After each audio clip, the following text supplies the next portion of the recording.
Thank you for tuning into Different Roots Radio. Today we have two special guests. We have Sumaya and Sonia. Together they founded Brown Girls Read.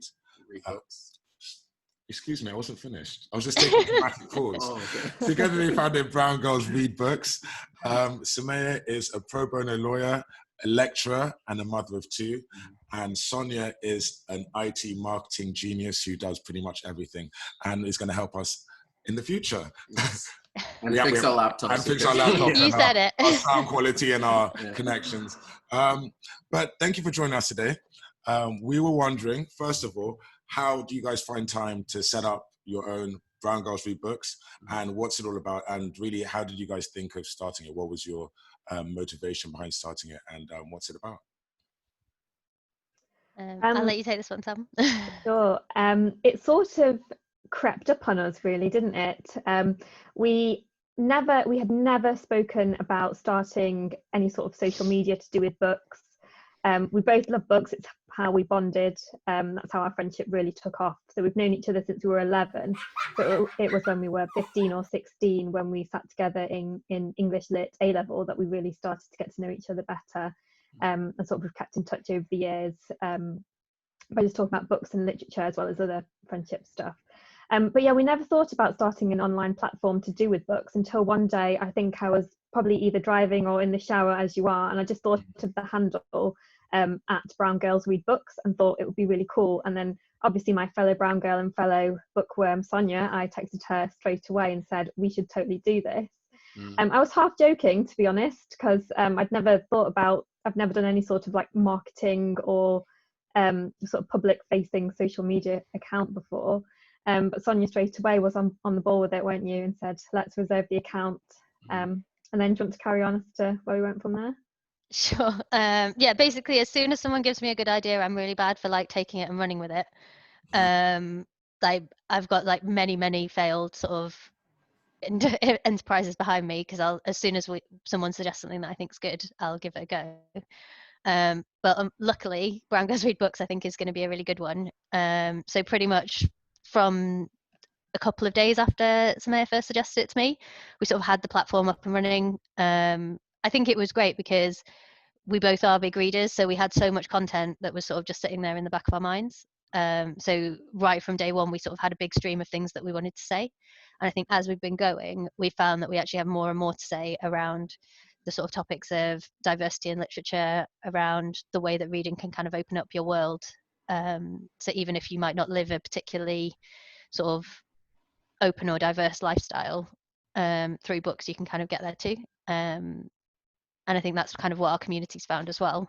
So we were really surprised at how quickly our platform grew. We're sort of nearly at 2,000 followers after a couple of months. So it's been really great and really rewarding for us as well to sort of find this community of people who want to talk about books with us.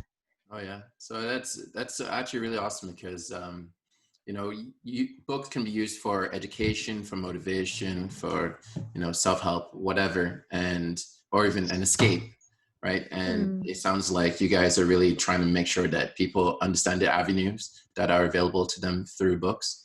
And you know, for us, where I don't know, for me, I don't read a lot, but the books that I do read, the last book I did read was Netflix, It'll Never Work. It's about the origin story about Netflix. And to me, that was a very inspirational book because it talked about entrepreneurship, talked about growing a business and things like that. And truly, it was a page turner for me. And it was very rare for me to pick up a book and actually feel engrossed to read it. So for more people to also feel that kind of passion and need to learn from books, I definitely implore it. And kudos to you guys for being able to find a fan base and a growing fan base, it sounds like, to be able to do that too. I think that's a really good point. No, go on, Sonia. I think there's basically what you're saying is there's books for everyone. Like there's a genre for everybody. And I think people can be a bit intimidated by reading, but there's definitely something that can kind of hook you in. Oh yeah. I find it's a bit like you said, it's a bit intimidating because sometimes when you're reading a book, people are really surprised and like, oh, you're reading a book. And then you get people questioning why you're reading a book. I don't know if that's like just a thing I've experienced like on the plane, or like sometimes you read a book and like, oh, what are you reading? And people ask about your book. I think it's quite it's true. It's kind of an escape because it takes you to another place. I like to read books which are kind of based on true stories. So like John Grisham, like The Firm, so it's about lawyers and it's based on true story, but obviously they can embellish it a bit. So I think you can you feel like you're really there sometimes if you get a good book. So yeah, I think it's quite a personal thing that can take away. But I read a lot more when I was younger than I do now. And I feel like it's, anytime you do get a good book, like Dami says, you can't put it down. You just keep turning the pages. So yeah, it's weird. You know what I'm also realizing thanks to this Zoom call is that every single book we've mentioned, Sonia and Samaya have actually been nodding like, oh yeah, we know that book. Yeah. That goes to show how much I read. They read a lot. Yeah. So actually, what are your favorite books? What are your, you've read a lot, so let's trim it down to what are your favorite books that you've read this year in 2020? So my absolute favorite book from this year, which has actually made it into my top 3 books of all time, is Girl, Woman, Other by Bernardine Evaristo. So it won the Booker Prize. It was the Booker Prize, Sonia, wasn't it? Yeah. Yeah, just checking that. It's absolutely fantastic. It is about 12 Black women and Black British women, and they all have different experiences of being Black and being British and being women. And it's all about intersectionality, about feminism, about how you are perceived by the world. There are women who are millennials who I could really relate to from that point of view. There are women whose stories are written from the early 1900s who, from a historical perspective, it was fascinating to read about. And there was just something about this book. I probably think about it and the characters every single day since the day that I read it. And it's just the way that Bernardine Evaristo has just managed to get down on paper the experiences of so many women in this country. And I'm South Asian, I'm not Black, but I still related so well to these experiences of these non-white women in a white majority country at different stages of sort of generations of immigration as well. And it was just so great to read a book where it's about a character who isn't just Black or isn't just brown or isn't just not white, but is also a woman, may also be a professional, may also be a mother, may also be a friend, are trying to figure out their sort of relationships, their sexuality, and that she's just nailed being a person.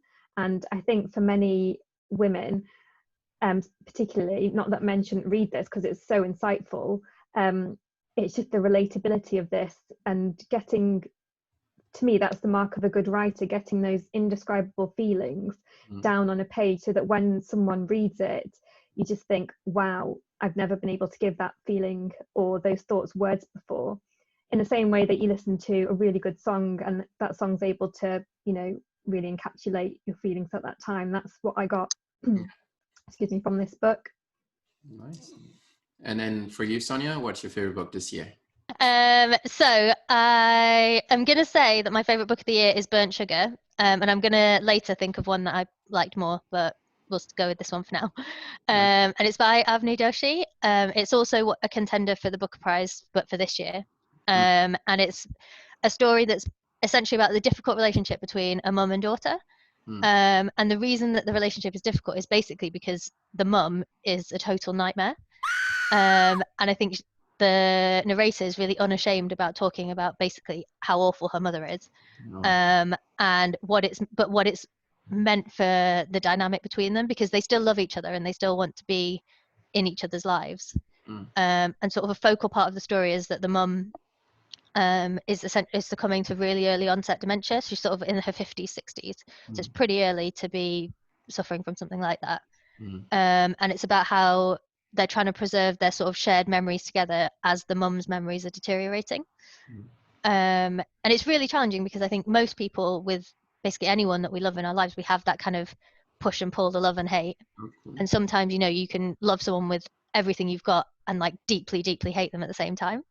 And I think she captures that really well. And she has this sort of really bitter, funny tone in the way that she writes. I actually reviewed it a few weeks ago for the feed. Really focusing on how funny it is, even though the subject matter is totally bleak. I really, really recommend it for men and women. Yeah. I think any sort of relationship, particularly with parents or unit, it could be a very interesting one. You know, it's very unique for every single child, but you know, for someone of importance in your life, and that the kind of love that's expressed that way, it might not always express itself as love in some people's eyes, but you know, I can understand why that book would be very interesting to dissect, you know, what kind of goes on in that kind of dynamic. Yeah. What's your favorite book? What is my favorite book? This year. Oh, damn, this year. Now you're putting me on my spot. I'll give you some time if you want. Okay, give me like a year to read some books. Yeah. I read, this book took me forever. It was like this thick. John Grisham is called The Chamber. And it is really dark because it's about this guy who defends his grandfather. He's a lawyer and he defends his grandfather who's on death row. Have you read it? And basically, it's so dark because his grandfather was in the KKK, and they lynched, killed loads of black people. Jeez. And then his father ran away. This was like in the south of America, and he didn't. And so he was on trial for like years and years and years. They finally wanted to give him the death penalty, and then his father was ashamed, so he moved out of there. And long story short, his son goes up to be a lawyer. Knew that he had a bad family history, but didn't really know much about it. And he like finds out his grandfather's on death row, and he goes to find out more and more about the story. All the stories come out, the dark stuff, and you're like, and he's like, I hate you, you're such a bad person, but you are my grandfather. So it's like the complex layers of it was, I couldn't put it down, but at the same time I was like, why am I reading this? This is so dark. But it was like, it was a hard read, but it was like, it's a really good book. It's a really good. You know what? I will now answer your question because now you've, you know, set the bar so high. For me, I've got a few books that's on my nightstand right now. The very first one of them being biography by Common, which is a hip hop artist. It's all making common sense. I'm reading that one. I've also started Shoe Dog, so the Nike story.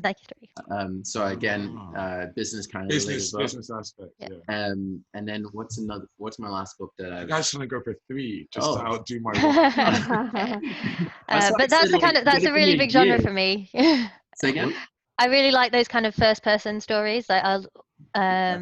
So yeah, memoir and autobiographies are one of my favorites. I was actually almost going to say that my favorite book of the year was Mel B from the Spice Girls' autobiography. It's actually amazing. She writes really sort of movingly about the domestic abuse she faced in her relationship, but it's also talks about what it is to have been a black woman who was essentially the only black woman in most of the rooms she was in through the whole of the 90s. Obviously it's got some kind of juicy bits about Spice Girls, but I think it's really, I love when someone's able to sort of put their life in the context of everything else that's happening around them. True. My favorite book is actually the 50 Cent book. I'm gonna be honest. I'm gonna say it. Yeah, it's really good. It's about like his life, but it's also about how to get ahead in business and motivation and hustling and being an entrepreneur, getting shot, working in corporate America. It's really cool. So AKA how he got rich and died trying. Yeah, and didn't die trying. Didn't die.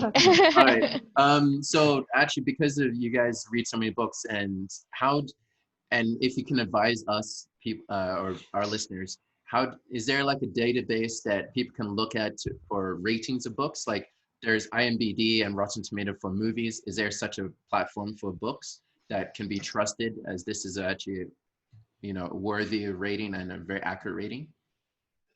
There is Goodreads. I don't tend to use it, but people do put on their own personal reviews on there. Like with films as well, I suppose a lot about books is about your personal taste. So I think when we've all heard what our favorite books are, they've all individually resonated with us for different reasons.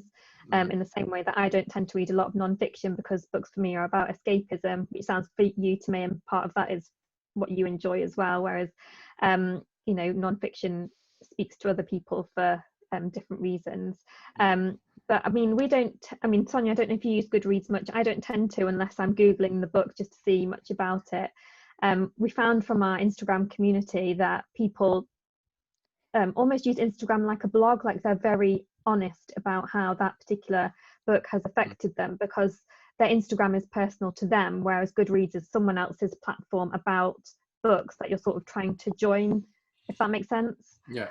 So I think also by posting your own picture of the book, which might be you reading the book, or the book, you know, in your bed with a cup of tea or whatever it might be, makes it more personal as well.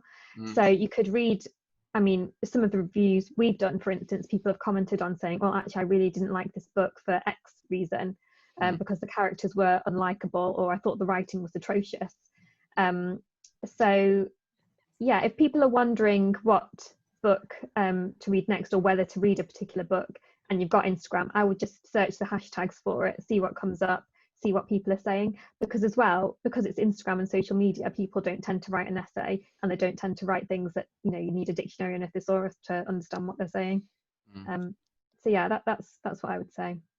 Yeah, and there's that really great account, Brown Girls Read Books. Yeah, Really good recommendations on there, really good ones.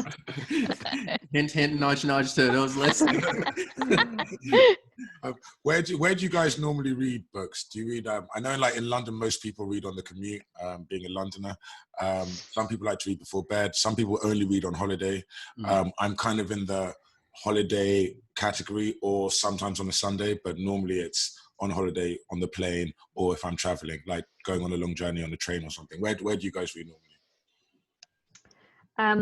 Well, with 2 small children, my time to read books is few and far between. So I have to say I read everywhere. So I tend to have an upstairs book and a downstairs book. Nice. And I've got ebooks on my phone. We have a Kindle. I don't tend to use that because I prefer hard copy. But say, for instance, I'm trying to get the baby to sleep and I don't want to be rustling around, I can turn to my Libby app, which is my library app on my phone, and just start reading whatever's on there. My eldest daughter just started school, so now I have a school run that I have to drive on. I've started listening to audiobooks on the way home after I've dropped her off as well. Audiobooks, yeah. And I've actually been converted to audiobooks after Sonia has convinced me that they're...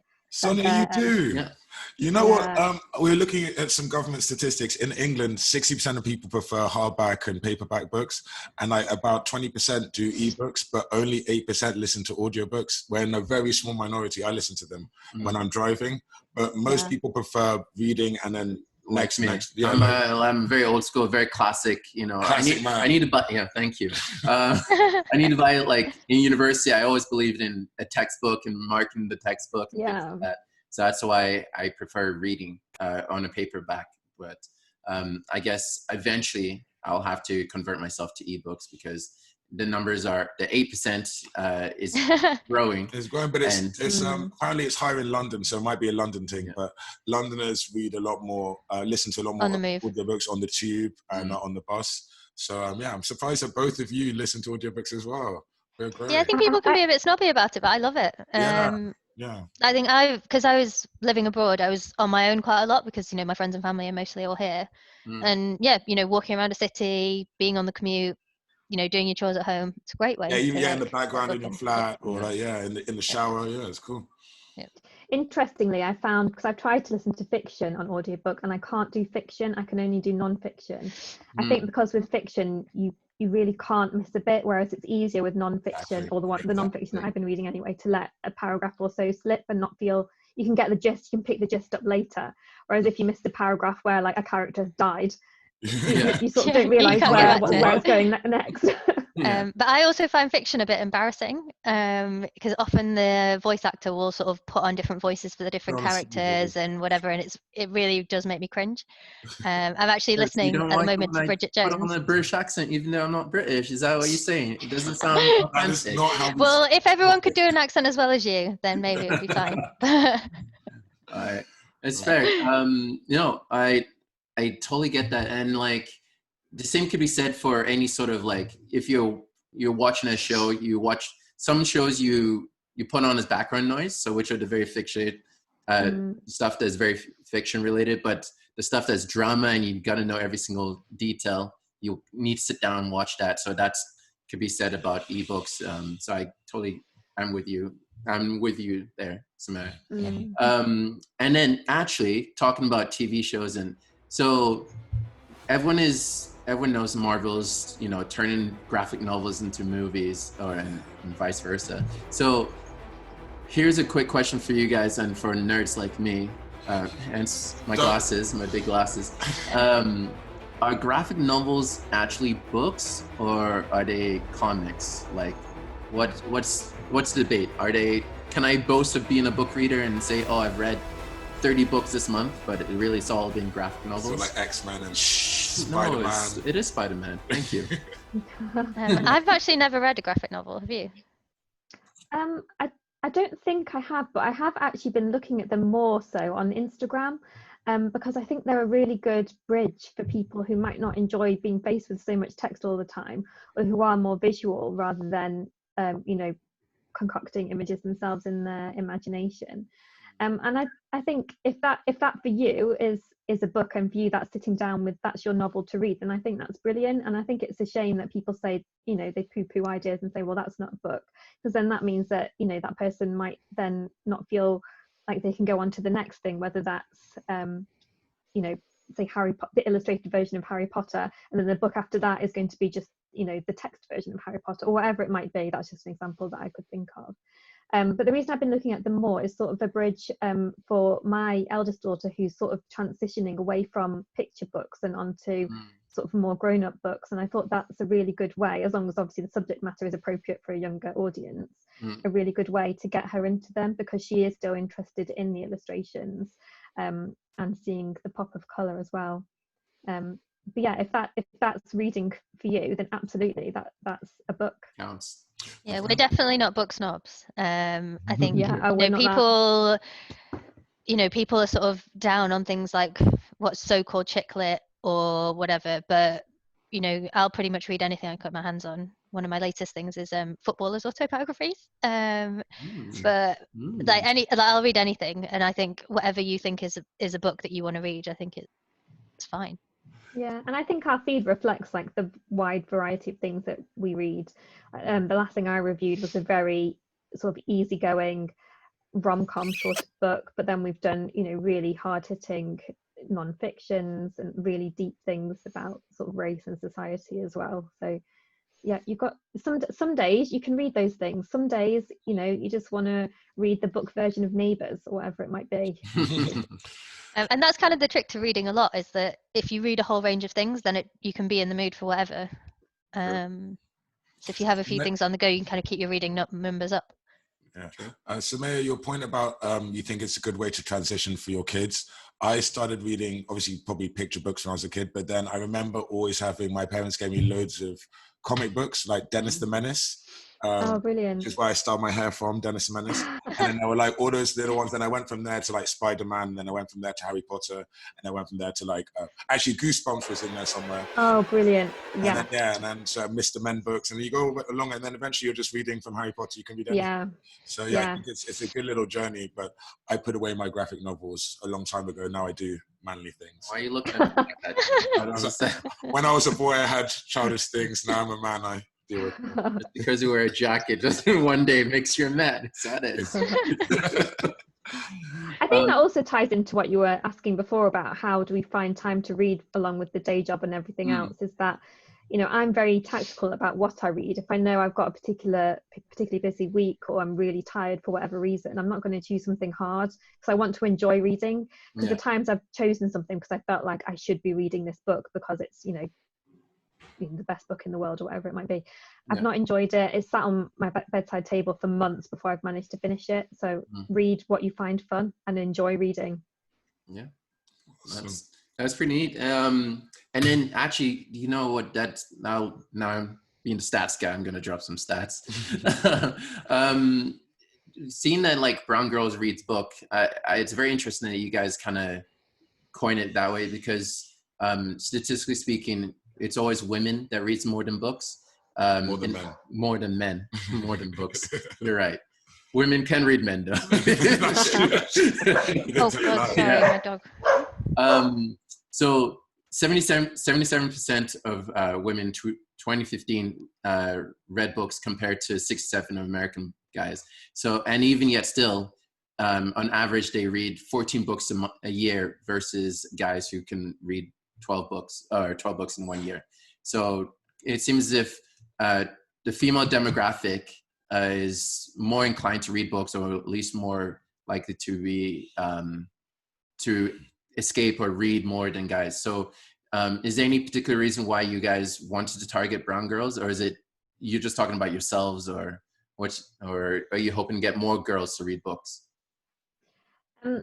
When we sort of coined the Instagram handle, we were generally just talking about ourselves, and if anything, we were thinking about race more than gender. But you're absolutely right, and if you look at our Instagram statistics, I think it's something like it sort of goes between 88 to 91% women followers versus men, which is obviously huge, and it makes me wonder whether, as well as women just picking up a book and reading more, it's women who are engaging with the online content and the reviews and seeking out new literature more than men.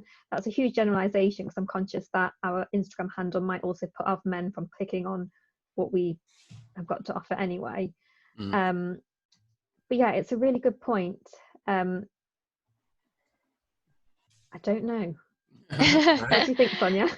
I don't know. I think in general, sort of reading throughout sort of schooling and stuff is always encouraged as being like something that the girls do. So I think it's kind of a cultural question that we need to ask, which is why men stop reading essentially, or why they never really get into it. But to kind of come back a little bit on sort of why we chose Brown Girls Read Books as our handle.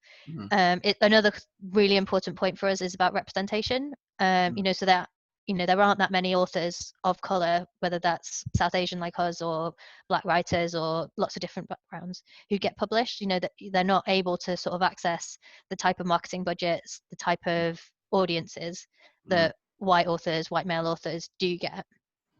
And I think that's a really important part of what we want to showcase is, you know, there are stories about women or even men from all different backgrounds, and it's really important that those stories get told too. Yeah, sure. Yeah, and from my Go ahead. From my point of view, so we also showcase children's books as well, and I go out of my way, and it's a lot of effort to try and find children's books where you're going to find characters who are not a white male, you know, blonde little boy playing and going on an adventure basically, or animals. It's hard to find, or it used to be quite hard to find, black or brown faces within that sort of literature, so I wanted to showcase those as well. Thankfully, it's so much easier than it would have been even 5 years ago, but part of our account as well is to sort of show to parents that, you know, you don't need to just be reading to your children the same old books. There are so many out there that show there's a wide variety of people in the world who we need to love and respect as well, and who can be, you know, the heroes in their story as well. I saw a really funny one. I don't know if it's funny, but I saw a cover on your page and it said the anti-racist baby, and it had like a really cute baby on the cover. Are you trying to get messages across about that it's a good idea to really teach your children right things from a young age, and if they're just reading, you feel that if they're just reading the normal things, they'll just have the same perception of life, black is bad, white is good kind of thing, that sometimes subconsciously gets taught in school? Yeah, this is something that I am so passionate about. I've been passionate about racial equality my whole life anyway, but after having children, I just, you know, I do not want them to grow up in the world that I've grown up in at all. The absolute minimum that every parent in this world should be doing in terms of anti-racism is having a diverse bookshelf for your children. That is the minimum that you should do, and some people are not even doing that. What parents or people without children should be doing is living an anti-racist life, you know, promoting marginalized communities, recognizing skin color and cultural differences, learning about them, loving them, and integrating those things into your own life. You know, teach your children to do that, live by example. It's not enough to be not racist, you have to be anti-racist. Not racist is no longer good enough anymore. People are still dying. Like, we are living in a George Floyd era, and we still have, you know, racism every day. We had someone commenting on our account that Diversity's dance, that you probably will have heard about, that had 24,000 complaints to Ofcom, was moral preaching on a Friday night. Like, how can you say that a dance that was promoting, at the bare minimum, that Black people should have the right to life, how can you say that that is moral preaching? That is the basic civil liberty that any person should be entitled to. So obviously I'm very I can get very passionate Amen. about it, and I get very angry about it as well. I'm with you 2000%. We're all with you. I couldn't put I it think in the thing better that really words. wound us up about that comment that we had was that, some people don't have the privilege of taking Friday night off thinking about racism. Yeah. Some people, when they are having their nice Friday night at the cinema or out for dinner, will experience racism. They don't get to choose when they turn on and off, whether they're interested in diversity or not. Yeah, That's true. That's So, just life. Yeah. so I'm not sure if I'm allowed to coin it, but Brown Girls Read Books is like a book club that allows people to join. Anyone can join this book club and talk about books, but also talk about the topics from the books and whatever social impact you can gain from the books too. So so I'm really interested and very very happy that you guys started it, and hopefully a lot more people are able to have these kind of free conversations amongst each other and educate themselves along the way, either through dialogues like we're having now or through books and different sources. You've got a new follower right here. Good. Brilliant. Spread the word. You both are. 2 new followers. Thank you. Even better. Yes.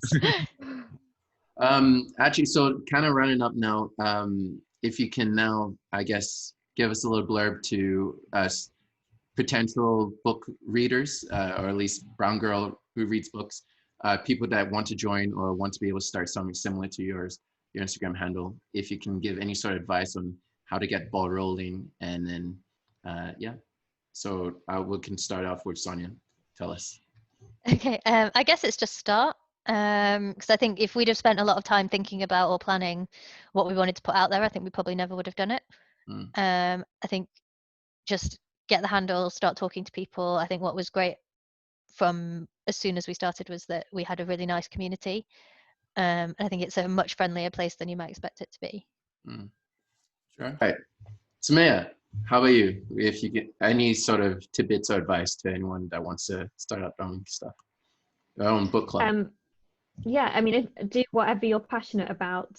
For us, it's reading, and we never, if you'd have told us 4 months ago that we would have started this, we would have, probably not believed that it would have come this far, to be honest. And play to your strengths. We knew that we complement each other quite well in terms of what we're able to do, so we work together quite well as a team. So if it's not something that you're able to, conquer by yourself, see who else you can get involved. And have fun. We're enjoying it, and that's the main thing. And we've always said that we'll do it for as long as we're enjoying it. The day it becomes a chore, it's the day we'll reevaluate where we want to go with it. Okay, fair enough. And I guess on the tail end of that is, how would someone be able to get in touch with you guys or follow your handles? Is you have more than just Instagram or Facebook? What are they, and how would they get in touch with you? Yeah, so we're on Instagram, so we are at Brown Girls Read Books, and that's our main page at the moment. We don't have a Facebook. We've got an email account if anyone wants to collaborate or do anything with us, which is browngirlsreadbooks@gmail.com. So yeah, get in touch. We're always happy to hear from people. Nice. All right, thank you very much for joining us today, and we'll be looking forward to see what your next big books are. And The next recommendations, we're going to read them up. Yeah. Or at least listen to them on Yes. Thanks so much for having us. Thank you for your time, guys. Have a great day. Thank you. You too. Bye. Bye. Bye-bye. Don't forget to like, subscribe, and share our talks. And we will talk to you next week. One love. Peace.